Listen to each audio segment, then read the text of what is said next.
Hi everyone. My name is Noel again. So I'll be going over the philosophy of leadership. My philosophy as a leader, and with the first question, are leaders born or developed? I believe that leaders develop over time through different experiences that we have, different situations we're put through, experiences, whether it be employment, um, just life examples that occur, throughout our different groups we associate ourselves with. Also, our education adds to that.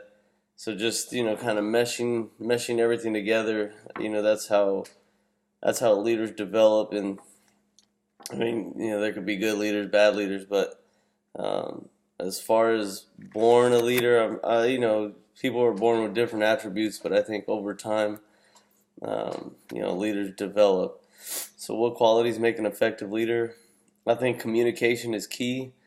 Um, you know, whether you're a teacher, coach, communication with parents, student athletes, leaving that door open for questions that anyone may have. I think ongoing learning is huge quality that makes a leader effective. I saw a quote towards the end of chapter 2, uh, on page 31. Uh, uh, I, Io Coca, you are either moving forward or falling behind because there is no such thing as remaining stationary. And I find that to be true. As a coach, I continue to go to coaching clinics and get different perspectives on the challenges that other coaches are being put through, not only on the field but off the field. When it comes down to finances with your organization, and the challenges that come across with parents, and then going right back down to the student athlete, and different environments that we're in, our cities, our challenges. I try to get in contact with other coaches who are in areas that are kind of associated with ours, and have the working class family. 5 a.m. to 3 p.m. jobs. We have the type of parents that don't really know what's going on with their students, with their kids. So communication and listening is associated with that also, that I think makes an effective leader. Sometimes I have to keep myself on check. We get excited, I think, and sometimes we want to preach our ideas, but if somebody's if somebody's approaching us with something they want to say, I think it's important that we listen to what they have to say before we go on and explain what ideas we may have. Dependability, as the text mentioned by Blackburn et al. Just being dependable, and having others know that when you say something, that's what's going to happen. If you say you're going to accomplish something, then be truthful, be honest that you're going to do your best to make that happen. Uh, no, another being flexible, as the text mentioned, and just a quality that makes an effective leader is being able to adjust. As leaders, we're always put in different situations. A prime example that I had that happened to me a few years ago that I'll never forget.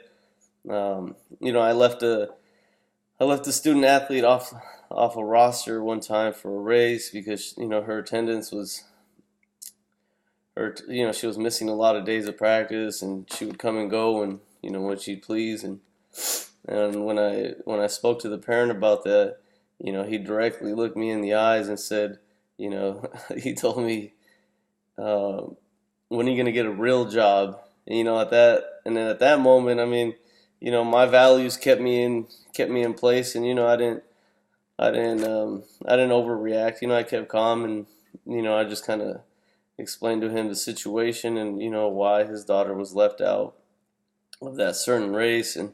Um, And that kind of meshes in with the next question. What impact does your values, faith, and beliefs have on your teaching and coaching? I think just being well educated and being positive in the work environment, whether you're coaching, teaching, that all interrelates. And had I been the type of person that would have took it out of proportion, then obviously words would have been said back and forth. And I work for the school. Then the school would have a negative image, and then that parent can go on and you know go on social media and on and on and on. But after I was able to diffuse the situation, I never had an issue with that parent ever again. So it's just being able to adapt to certain situations like that. Another example, our school district funding, and our school in particular. Um, the money that's been available has gone down within the last 3 years. I've been coaching for, I want to say, 8 years. And before my first 3 years of coaching, the funding we would get, we'd get a set amount every season per sport. I coach cross country and track, so we'd get a certain amount for cross country and a certain amount for track. And now that amount has been completely eliminated, so everything that we have to do is fundraising. Any type of any type of uniforms or anything, the basics just to get the program running has to be fundraising, and it's our responsibility now to come up with that. Not that it was that much that they were giving us, but it was still something to rely upon that we knew that we were going to get. So, it's just adjusting.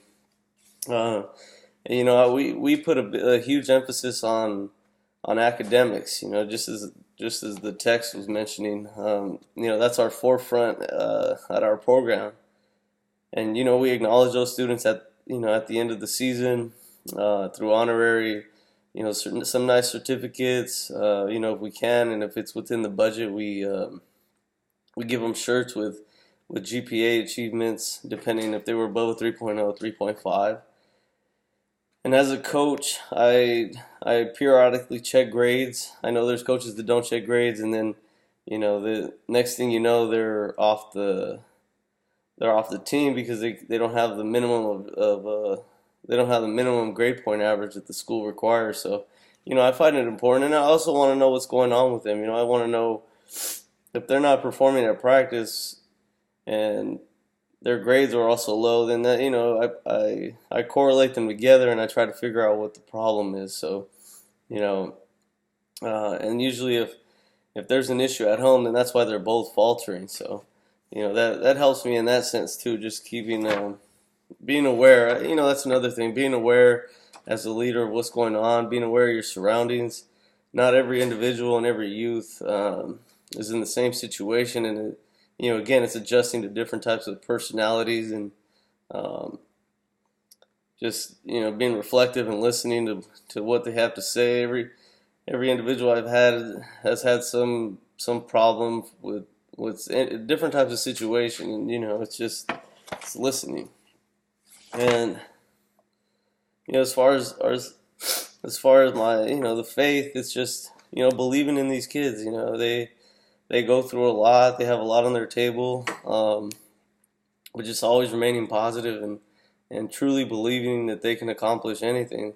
That reflects back on not only myself, but my staff, the school, the parents. Everybody can say, hey, this program, this school provides a positive atmosphere. And then that leads to them having faith in the program and having faith in their students attending our school, which promotes the whole community itself. The whole city of Indio, which is where I coach. So, and then let's see what the qualities look like in real life. So so I provided the examples that I've been across in certain athletic examples in coaching. And it's just with coaching in particular. It's just we're always educating everyone. We do our best to provide the atmosphere that they want to come to, especially in our area. I mean, we have we have a low income area here in the city of Indio. We have individuals that live in families where they're abusing alcohol, drugs. Mom's not home, dad's not home, or mom's at work all day. There is no dad in the picture. Vice versa. There's a dad in the picture. There's no mom. Divorces. I mean, we've seen it all, and we do our best to just learn. We learn to communicate well with them, and we keep our door open, as the text mentioned.